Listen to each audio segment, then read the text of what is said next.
రాష్ట్రం నలుమూలల నుంచి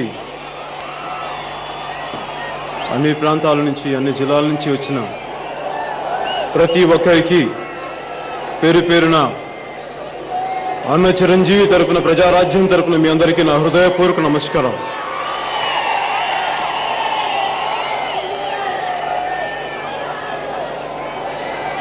మన దేశానికి స్వాతంత్ర్యం వచ్చి 62 సంవత్సరాలైంది. ఈ 62 సంవత్సరాల్లో చాలా అభివృద్ధి సాధించాం. పెద్ద పెద్ద డ్యాములు కట్టాం.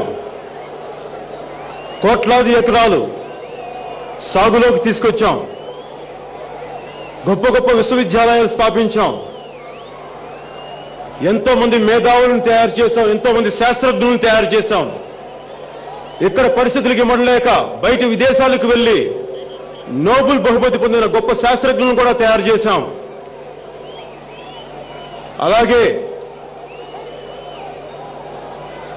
ఎన్నో యుద్ధాలు చేశాం.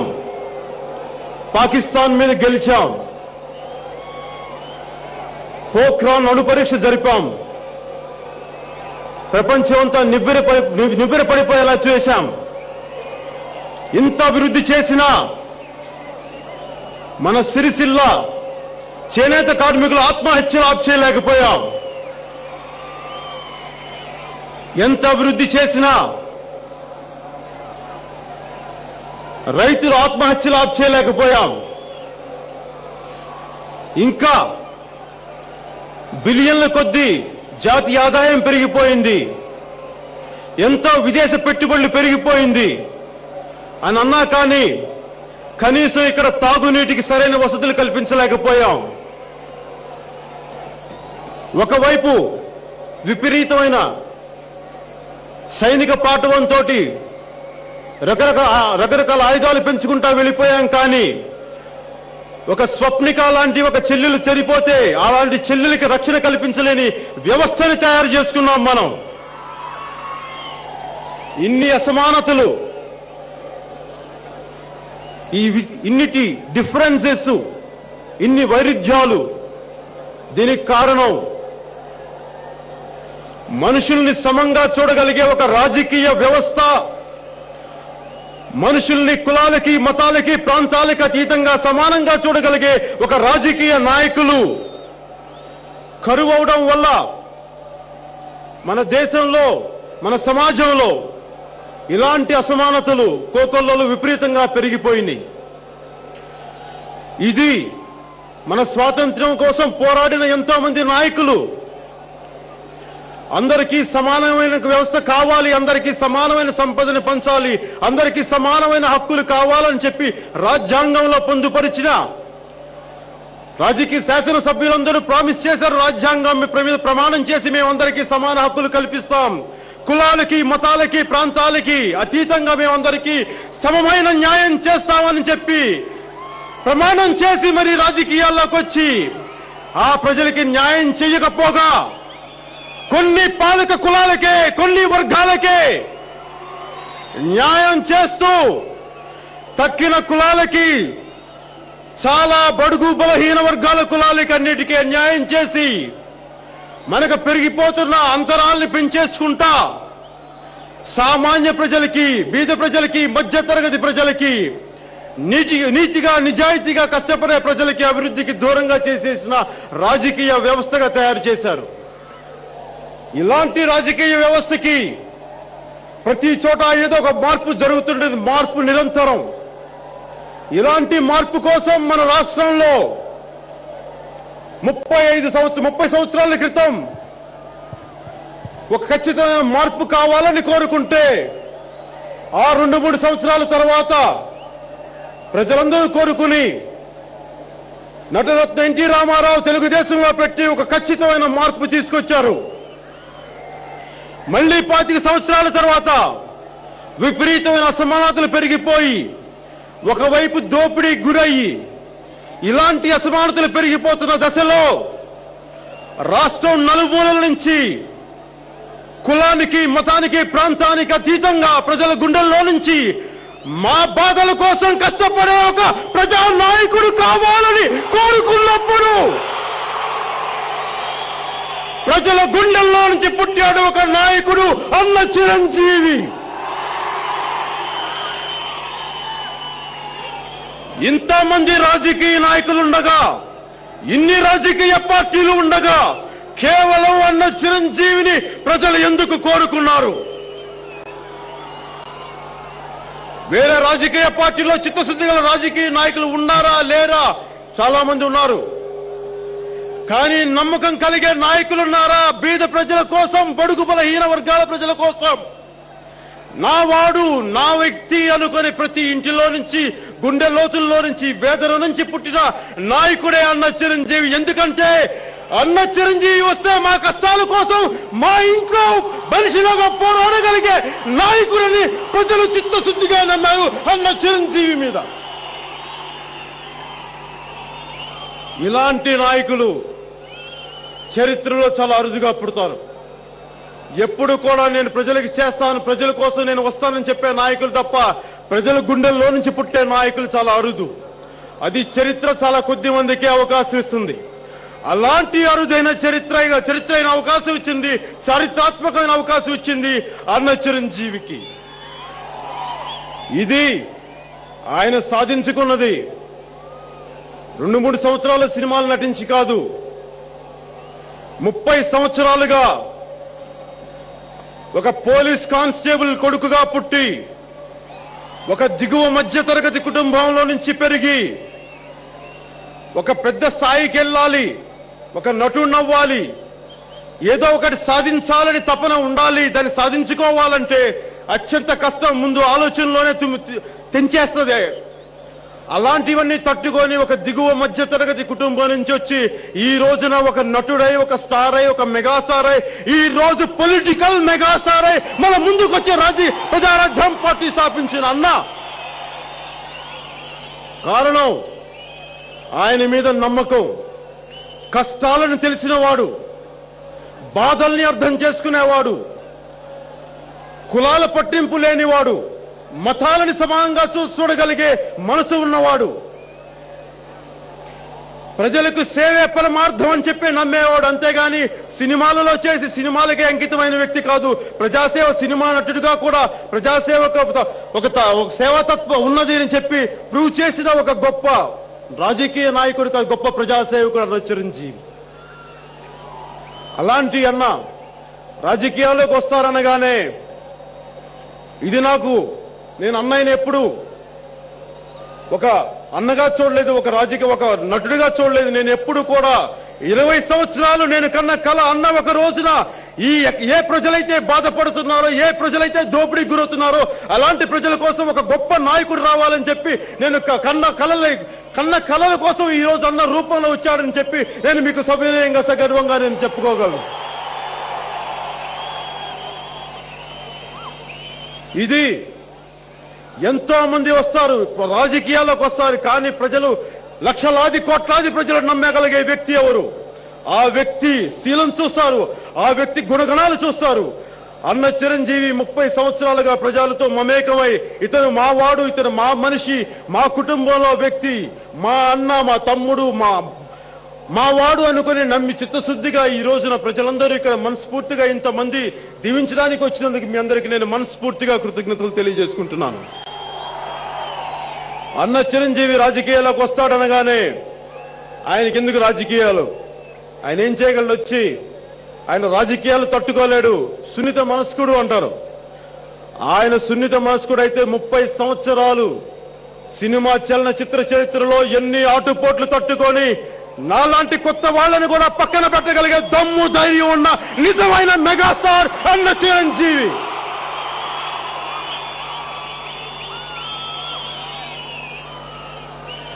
అలాంటి అన్న చిరంజీవి రాజకీయాల్లోకి వస్తానంటే చాలా మంది ఎప్పటికప్పుడు ఆయన్ని ఏదో ఒక విధంగా బాధ పెట్టి రానివ్వకుండా చేయాలనుకునే ఒక సూటిపోటి మాటలతో చెప్తా ఉంటారు. ఇలాంటివి ఎన్ని చూశారు అన్నయ్య? 1, 2, 3 ఇన్ని.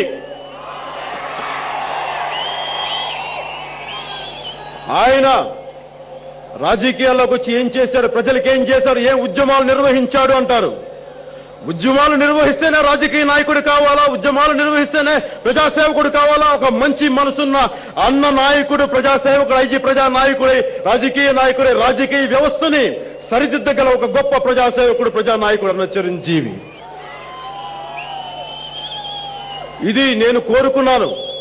నేను ఎప్పుడు ఒక నటుడిగా ఉన్నా, నటుడిగా కాకముందు నేను మధ్యతరగతి పరిస్థితుల నుంచి నేను పెరిగి నేను అనేక బాధలు చూశాను, అనేక అసమానతలు చూశాను.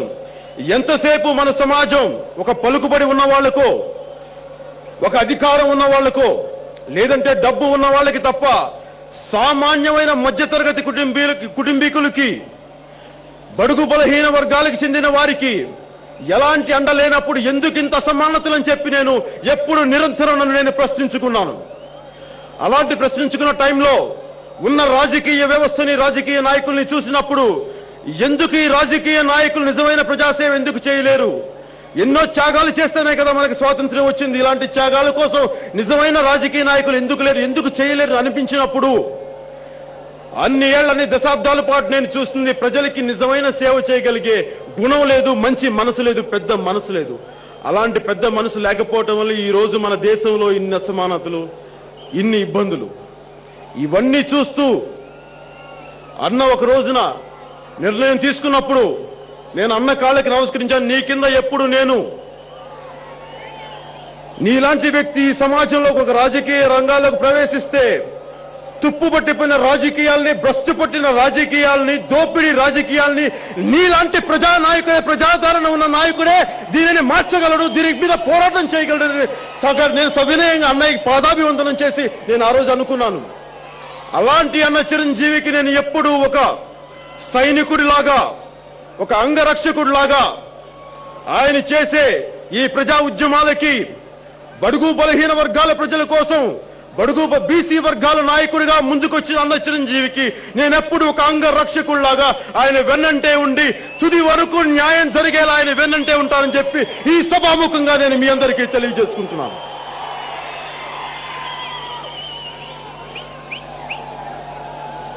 అందరూ రాగానే చాలా అభివృద్ధి ముఖ్యమంత్రి రాజశేఖర రెడ్డి గారు, చిరంజీవి గారు రాజకీయాల్లోకి వస్తారనగానే ఆయన అన్న మొదటి మాట ముందుగా నవ్వారు. ఆ తర్వాత ఆయన వచ్చి చేయాల్సింది ఏముంది, మేమంతా చేసేసాం కదా, కొత్తగా ఏం చేస్తారు అన్నారు. కొత్తగా ఏం చేస్తారు అని అనుకున్నప్పుడు నిజంగా వాళ్ళు ఏసీ రూముల్లో ఉంటూ నిజంగా ఎంతసేపు అధికార వ్యామోహంతో అలా మాట్లాడారా అని అనిపించింది. దానికి కారణం నేను ప్రతి జిల్లాల్లోకి వెళ్ళి టూర్లకు వెళ్తున్నప్పుడు వీళ్ళు చెప్పే అభివృద్ధి నాకు ఎక్కడ కనిపించలేదు. అంటే 1% చేసి 99% చేస్తున్నారు అభివృద్ధి అని చెప్పుకుంటున్నారు వీళ్ళు. ఈ దేశంలో నాకు ప్రతిసారి చాలా బాధగా ఉంటుంది. నేను ఒక నటుణ్ణి, నాకు రాజకీయాలపైన ఆసక్తి లేదు, రాజకీయ పదవుల్లో కూర్చోవాలని ఆసక్తి లేదు, ఇద్దరు గన్మెన్లు పెట్టుకోవాలని ఆశ లేదు, ఒక బ్లూ లైట్ కారులో పెట్టాలని తిరగలే ఆశ లేదు. కాకపోతే నిజంగా బాధపడుతున్న ప్రజల పక్షాన్ని నిలబడే ఒక గొప్ప రాజకీయ వ్యవస్థ, రాజకీయ నాయకుడు కావాలని కోరుకున్నాను నేను. అలా కోరుకున్నప్పుడు ఒక్కోసారి నిరాశ నిస్పృహ వస్తుంటుంది. పొద్దున్న లేస్తే మనం తిట్టేవాళ్ళు ఒక మంచి పని కోసం మనం వద్దామంటే పొద్దున్న లేచినప్పటి నుంచి అనేక మంది వెనక్కి లాగుతుంటారు, రకరకాలుగా తిడుతుంటారు, రకరకాలుగా బెదిరిస్తారు, రకరకాల బెదిరింపులు ఇస్తూ ఉంటారు.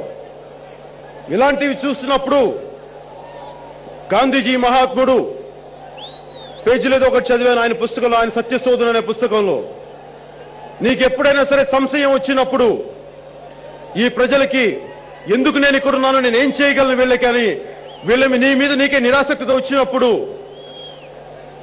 నువ్వు కలిసిన మనుషుల్లో అత్యంతగా బాధపడిన వ్యక్తుల్ని ఒకసారి గుర్తు తెచ్చుకో, వాళ్ళ కళ్ళల్లోకి చూడు. ఈ రోజు నువ్వు తీసుకున్న నిర్ణయం వాళ్ళ జీవితంలో కించిత్తైనా మార్పు తెచ్చినప్పుడు నువ్వు తీసుకుంది సరైన నిర్ణయం. నువ్వు దేన్నైనా తట్టుకోగలవు, ఒడిదుడుకులను తట్టుకోగలవు, దమ్ముతో, ధైర్యంతో, తెగింపుతో అలాగే ముందుకెళ్ళిపో. ఒక రోజు నిజమైన సమాజం మనం సాధించగలం అని చెప్పి ఆ గాంధీజీ మాటలే నాకు స్ఫూర్తిగా ఇచ్చింది, నిలబెట్టి నన్ను ఈ రోజున. ఇది ఎందుకు చెప్పగలంటే నాకు అనేక బాధలు ఉంటాయి. ఒకసారి నాకు నిరాశ నిస్పృహలు వస్తున్నప్పుడు ఆదిలాబాద్ జిల్లా ఒక గ్రామంకి వెళ్ళినప్పుడు నార్నూర్ మండలంలో సింగాపురం అనే గ్రామంకి వెళ్ళినప్పుడు, గిరిజన తాండాలకు వెళ్ళినప్పుడు ఈ రోజున వీళ్ళు చెప్పే అభివృద్ధి అభివృద్ధి అభివృద్ధి అని చెప్తున్నారు. అక్కడ చూస్తే కనీసం కల్టి గుడ్లు లేవు ఆవిడికి. ఒక ముసలావిడికి 60-70 ఏళ్ల వయసు, సరిగ్గా నడవలేని వయసు, కళ్ళు కూడా లేవు, కంప్లీట్ గా కనుగుడ్డు కూడా లేకుండా. నాకు నిజమైన ఆశ్చర్యం కలిగింది ఆ రోజున. కనుగుడ్లు లేకపోయినా ఇంకా కన్నీళ్లు వస్తానే ఉన్నాయి ఆవిడ బాధలకి. నాకు ఎవరు లేరు నన్ను పట్టించుకునే వాళ్ళు. నాకు కనీసం ఇంత వయసులో తాగునీటికి కూడా ఇంకా ఆవిడ తపన పడుతుంటే, ఆవిడ బాధపడుతుంటే నాకు నిజంగా నా కన్నీళ్ళు, నా గుండె చెరువైంది, గుండె వేదన అయింది ఆ రోజున ఆవిడ బాధను చూస్తే. అంత దౌర్భాగ్యం, అంత దారిద్ర్యం ఉంది మన దేశంలో. ఈ రోజున అన్న చిరంజీవి వచ్చి అనేక కులాల వారిని, అనేక వర్గాల వారిని సరైన న్యాయం లేనప్పుడు, మధ్యతరగతి వ్యక్తులకి సరైన ఆర్థిక ఇబ్బందులు ఉంటున్నప్పుడు వీటన్నిటికి ఎలా న్యాయం చేయగలను అనుకుంటుంటే, తెలుగుదేశం పార్టీ మనం ప్రజలకి ప్రజారాజ్యం పార్టీ అన్న చిరంజీవి మేనిఫెస్టోలో 100 రూపాయలకే ఉచిత వంట సరుకు అని చెప్పినప్పుడు, కేజీ నుంచి పీజీ వరకు ఆడపిల్లలకి ఉచిత విద్య అని చెప్పినప్పుడు, ఎకనామికలీ బ్యాక్వర్డ్ క్లాసెస్ కి ఆర్థికంగా సాయం చేస్తాం, వాడు చదువుకునేలా మనం పరిస్థితులు కల్పిస్తామని చెప్తున్నప్పుడు, 20 సంవత్సరాల పైన పాలించిన తెలుగుదేశం నాయకులు చెప్పేది ఏంటంటే మీకు కలర్ టీవీ ఉచితంగా ఇస్తామని చెప్తారు వీళ్ళు. కలర్ టీవీ ఉచితంగా ఇస్తామనుకున్నప్పుడు మీరు అడగాల్సింది కేబుల్ కనెక్షన్ ఎవరిస్తారని కూడా అడగండి.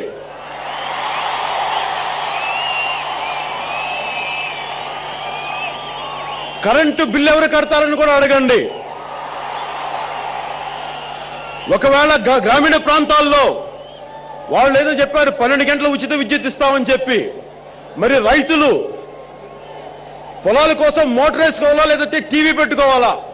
ఒకవేళ టీవీ పెట్టుకుంటే మోటార్ కాలిపోతే, మోటార్ పెట్టుకుంటే టీవీ కాలిపోతే, రెండు ఏదో ఒకటే చేయాలి. ఒకవేళ రెండు పెట్టుకుంటే రెండు పోతాయి. మరి ఆ రిపేర్లకి డబ్బులు చంద్రబాబు నాయుడు గారు తెలుగుదేశం పార్టీ ప్రభుత్వం ఇస్తా?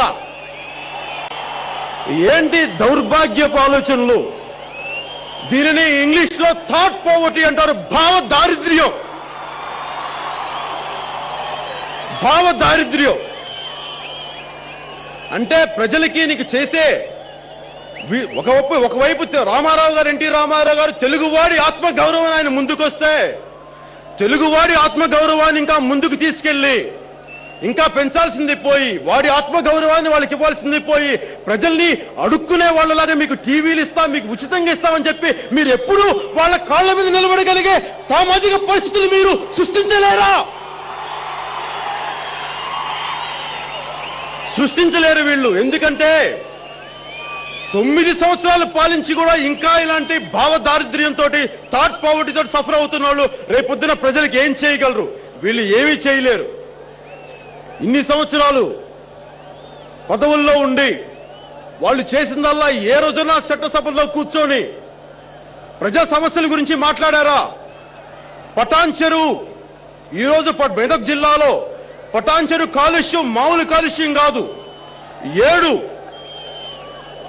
మనకి మన ప్రపంచంలోనే 7 అత్యంత దారుణంగా ఏ క్షణమైనా ప్రజల్ని నాశనం చేయగలిగేది, ప్రజల జీవితాలతో ఆడుకునే రసాయనిక పరిశ్రమలు, అది ఇంకొక యూనియన్ కార్బైడ్ ప్లాంట్ అని చెప్పి అక్కడ గ్రీన్ పీస్ చెప్తే దాని గురించి ఎవరు మాట్లాడరు.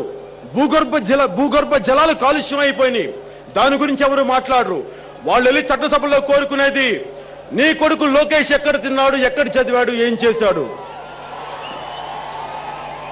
ఈయన నీ కొడుకు జగన్మోహన్ రెడ్డి బెంగళూరులో కూర్చొని మొత్తం ఐపీఎస్ ఆఫీసర్లని పిలిపించుకొని అక్కడి నుంచి పనులు చేయిస్తాడని చెప్పి ఈయన మాట్లాడతాడు. ఇదా దౌర్భాగ్యం. మన దేశానికి, మన ప్రజలకు కావాల్సింది ఇలాంటి రాజకీయ నాయకులా?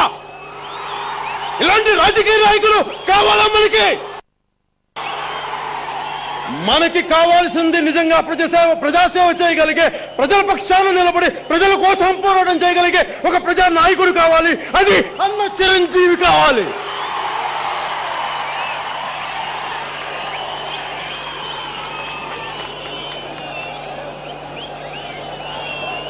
తెలంగాణ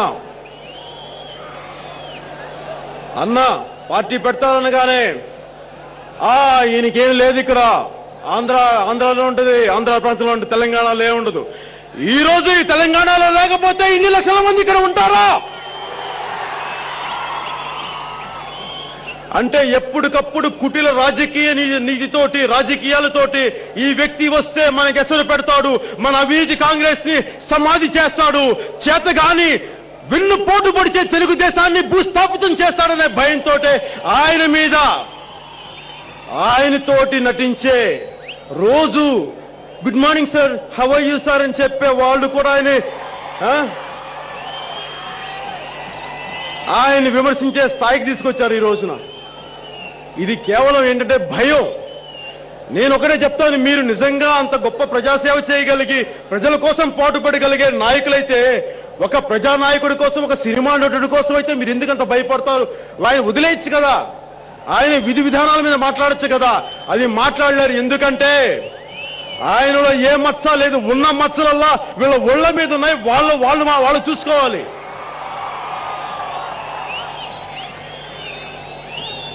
తెలంగాణ 1947 ఆగస్టు 15న భారతదేశానికి అర్ధరాత్రి పూట స్వాతంత్ర్యం వస్తే, ఒక్క తెలంగాణ ప్రాంతమే స్వాతంత్ర్యం లేక ఇంకా నిజాం కోరలో ఇరుక్కుపోయి రజాకాల దోపిడీ గురవుతానే ఉండింది ఆ రోజున తెలంగాణ ప్రాంతం. ఆ రోజున నగ్నంగా ఆడబిడ్డల చేత బతుకమ్మ ఆటలు ఆడించి రజాకాలు చేస్తుంటే, ఒకవైపు వారి కోసం పోరాటం చేయడానికి ఎంతో మంది ముస్లిం కమ్యూనిటీ నుంచి కూడా ముస్లిం యోధులు వచ్చి వాళ్ళను కూడా చంపేశారు రజాకారులు.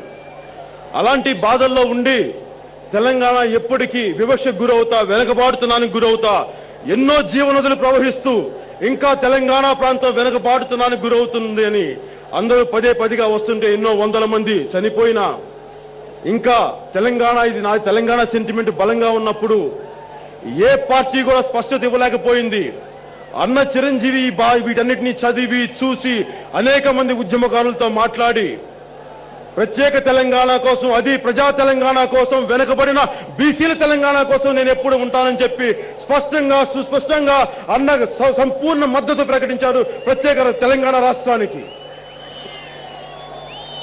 అదే చంద్రబాబు నాయుడు గారు తెలంగాణ గురించి ఏంటంటే, 2004లో తెలంగాణ ఏం లేదు, మాకు ఉమ్మడి రాష్ట్రం ఇష్టం, దానికి నిలబడ్డారా. 2009కి మధ్యలో ఇంకొక ఆయనతో జాయిన్ అయిపోయారు. ఇద్దరు ఒకరినొకరు తిట్టుకునేవాళ్ళు.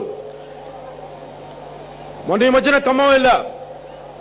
ఖమ్మం వెళ్తే వీళ్ళు ఒకప్పుడున్న జనరేషన్ లేదు, ఒకప్పుడున్న యువతరం, ఒకప్పుడున్న తరం వేరు, ఇప్పుడున్న తరం వేరు. ఇప్పుడున్నది కరెంటు పాకుతున్న యువతరం. ఈ యువతరానికి ఒక ఖచ్చితమైన మార్పు కావాలి.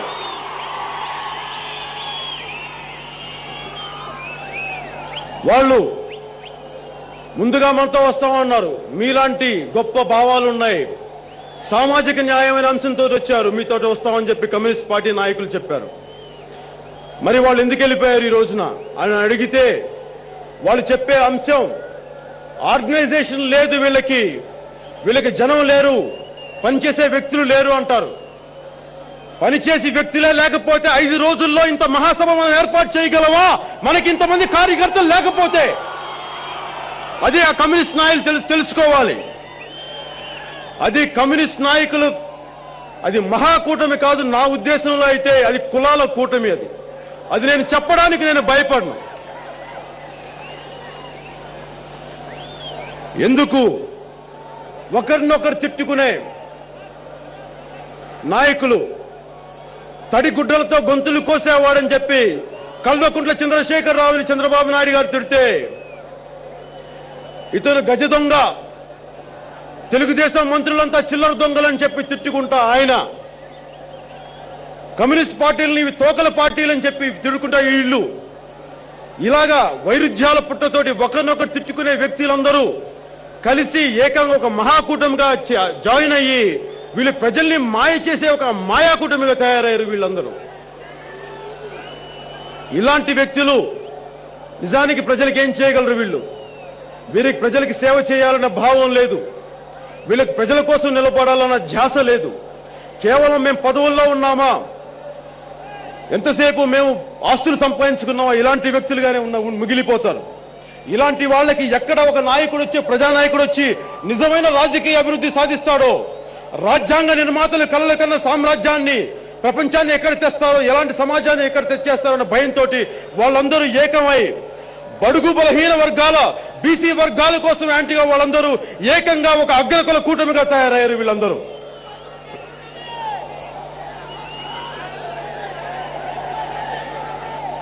అలాగే కాంగ్రెస్ పార్టీ గురించి చెప్పాలంటే, కాంగ్రెస్ పార్టీ ఒక ఫ్యూడలిస్టిక్ పార్టీ. ప్రజాస్వామ్య వ్యవస్థలో, ప్రజాస్వామ్య ముసుగులో ఒక ఫ్యూడలిస్టిక్ వ్యవస్థని రన్ చేస్తున్నది, పరిపాలిస్తున్నది ముఖ్యమంత్రి వైఎస్ రాజశేఖర రెడ్డి. ఈ రోజుల్లో ఎక్కడైనా సరే నిజమైన ప్రజాస్వామ్య వ్యవస్థ ఉంది అంటే ఎవరైనా నిరభ్యంతరంగా మధ్య తరగతి నుంచి బీదవారి వరకు స్వచ్ఛందంగా ఏ ప్రభుత్వ శాఖల కన్నా వెళ్ళి పని చేయించుకోగలిగే స్థాయి కావాలి. అది వీళ్ళెవరూ చేయలేకపోయారు. ఇలాంటి పరిస్థితుల్లో నేను ముందుగా బయటకు వచ్చింది, ఒక రోజున ఏ ప్రభుత్వాలైనా ఏం చేయాలి, ముందుగా బాధ్యత ఏం చేయాలి, ఏ ప్రభుత్వాల బాధ్యత అయినా ప్రజల్ని సమంగా చూడగలిగే బాధ్యత స్వీకరించాలి. రాత్రికి రాత్రి ఇంత దౌర్భాగ్యం కాంగ్రెస్ పార్టీ కంటే, ఒక పార్టీ వారి పార్టీ భవనం కోసం భీమ్రావ్ బాడా అనే ఒక అత్యధికంగా బీసీలు నివసించే ప్రాంతంలో మధ్యతరగతి, దిగువ మధ్యతరగతి కుటుంబాలు ఉండే ఒక కాలనీని రాత్రికి రాత్రి బుల్డోజర్లు పెట్టి, అనేక మంది పోలీస్ వ్యవస్థను పెట్టి ఖాళీ చేయించేసి వాళ్ళు రోడ్ల మీద పడేశారు. రోడ్ల మీద పడేసి ప్రతిపక్షాలన్నీ, ప్రజారాజ్యం పార్టీతో సహా అందరూ జైలుకై అరెస్ట్ అయితే దానికి వివరణ ఇవ్వాల్సింది పోయి, దాని తర్వాత రోజు వాళ్ళు హ్యూమన్ చేంజ్ చేశారు. మానవహారం అంట. మానవహారం ఎప్పుడు చేస్తారు? దేశం మద్దతు తెలపడానికి ఎప్పుడు చేస్తారు? అలాంటప్పుడు వీళ్ళందరూ గొప్ప గొప్ప పరిణితి చెందిన గొప్ప గొప్ప కాంగ్రెస్ రాజకీయ నాయకులందరూ ఏం చేశారు? బాగా అనుభవం రాజకీయ నాయకులు అందరూ ఇలా చేతులు పట్టుకొని విజయ గర్వంతో నవ్వుతుంటే ఆ భీమ్రావ్ బాడా ఆ ముఖాల్లో బాధలు చూసి నేను ఆ రోజున ఇందిరా పార్క్ లో వాళ్ళందరినీ ఖచ్చితమైన మాట్లాడినాను. అది దోపిడీ రాజ్యం, దొంగల రాజ్యం. ఇది వీళ్ళని ఇలాగే వదిలేస్తే ఏమవుతుందో కూడా చెప్తాను. ఇలాగే వదిలేస్తే రేపొద్దున ఇంకా ఏ వర్గాలు ప్రజలకి చాలా కష్టం అయిపోతుంది. ఎందుకంటే ఎప్పుడైతే ప్రభుత్వ ఆస్తుల్ని కానీ, సహజ వనరులను కానీ అన్ని కులాల వారికి, బడుగు బలహీన వర్గాల వారికి, మైనారిటీలతో సహా అందరినీ సమాన దృష్టితో చూస్తూ వాటిని పంపకం చేసే ఒక స్థిరమైన విధానాలు లేకపోతే చాలా దారుణాలు జరుగుతాయి. ఎంతసేపు ఉన్నవాడికి లేనివాడికి అంతరాలు పెరిగిపోతే అది నేను పదే పదే చెప్పగలను, అది ఒక సివిల్ వార్కి దారి తీస్తుంది, అంతర్యుద్ధానికి దారి తీస్తుంది. దోచుకోవడానికి ప్రతి ఒక్కరు తోటి వాడిని దోచుకునే సమాజం తయారవుతుంది. అలాంటి సమాజం తయారు కాకుండా ఉండాలంటే నిజంగా ప్రజల గుండెల్లో నుంచి పుట్టిన ప్రజానాయకుడు అన్న చిరంజీవి ప్రజారాజ్యం పార్టీ ద్వారానే న్యాయం జరుగుతుందని చెప్పి నేను మీకు సగర్వంగా, సవినయంగా నేను మీకు తెలియజేసుకుంటున్నాను. ప్రతిసారి సమస్యలు వస్తాయి. ఆడపిల్లలు రోడ్ల మీద వెళ్ళడానికి భయపడుతున్నారు. ఎక్కడ యాసిడ్లు దాడులు జరుగుతాయి. యాసిడ్ దాడి జరిగితే ఏ ప్రభుత్వం ఏం చేయాలి? తప్పు చేసిన వాడిని ఫాల్స్ ఎన్కౌంటర్ మీద కాల్చి చంపేశారు. దానివల్ల మిగతా వాళ్ళు ఆగిపోయారా? లేదు. మళ్ళీ రాయలసీమ జిల్లాలో ఇంకొక ఆడపిల్ల మీద వేడి వేడి నూనె పోశారు. వీటన్నిటికీ కావాల్సింది బలమైన చట్టాలు కావాలి. తప్పు చేస్తే మాకు ఖచ్చితమైన శిక్ష పడుతుందని చెప్పి ప్రజలకి, మన దేశస్తులకి భద్రత కల్పించే ఒక బలమైన చట్టాలు కావాలి. అలా బలమైన చట్టాలు కావాలంటే బలమైన ప్రజామతంగా ఉన్న ప్రజానాయకుడు అన్న చిరంజీవి ద్వారా అది ఖచ్చితంగా సాధ్యమవుతుందని చెప్పి నేను మీకు సవినయంగా తెలియజేసుకుంటున్నాను. అలాగే ఏ ప్రభుత్వం అయినా, ఈ మధ్యన తెలుగుదేశం ప్రభుత్వం ఉచితంగా డబ్బు ఇస్తామని చెప్పి అందరికీ చెప్పారు. ఎలా ఇస్తారు డబ్బు? వీళ్ళు ఎక్కడి నుంచి వస్తాయి డబ్బులు? ఏదన్నా అడిగితే మా అబ్బాయిలు చాలా మంది, మా మేధస్సులంతా కలిసి, మా మేధావులంతా కలిసి ఏమడిగారు? లాటిన్ అమెరికా దేశాలను దృష్టి తీసుకొని, ఉదంతాలను తీసుకొని వాళ్ళు ఎలా చేశారో మేము అలాగే చేస్తామంటారు. అలాంటప్పుడు చలి దేశాల్లో ఉన్ని కంబళ్ళు ఇస్తున్నారు, ఉన్ని కోట్లు ఇస్తున్నారని చెప్పి మనం ఇక్కడ విజయవాడలో పంచి పెడితే ఆ మలమల మాడే వేడి ఎండలకు చచ్చిపోతారు ఉన్ని కంబళ్ళు కప్పుకుని. అలా ఉంటుంది వీళ్ళు చెప్పే ఎక్కడో లాటిన్ అమెరికాని ఎకనామిక్ పాలసీలను తీసుకొచ్చి మన మీద రుద్దుతారు. అది వీళ్ళ భావ దారిద్ర్యం వీళ్ళది. వీళ్ళు తెలుసుకోవాల్సింది ప్రతి సమాజానికి ఆ దేశ పరిస్థితులు, ఆ సామాజిక పరిస్థితులు, ఆ భూగోళిక పరిస్థితులు, ఆ సంఘ పరిస్థితుల్ని బేస్ చేసుకుని ఏదైనా చేయాలి. ఇవన్నీ వీళ్ళు అక్కడ లాటిన్ అమెరికా దేశాల పేరు మీద చెప్పుకొని ఇక్కడ చేస్తే ఇక్కడ డబ్బులు లేవు, విపరీతమైన అంతరాలు. ఇలాంటి పరిస్థితుల్లో వీళ్ళందరూ అలాంటి భావాలని మన మీద రుద్దితే ఇది ఒక రోజున ఒక ఖచ్చితమైన అసమానతతో ఉన్న దోపిడీ వ్యవస్థలా తయారైపోద్ది. అది తెలుగుదేశం ప్రభుత్వం ప్రజల్ని వంచే అది ప్రజల్ని మోసం చేసి దీనివల్ల మనం వాళ్ళని సాధించగలం, వాళ్ళకి న్యాయం చేయగలం చెప్పే ఒక వంచే ప్రణాళిక అది.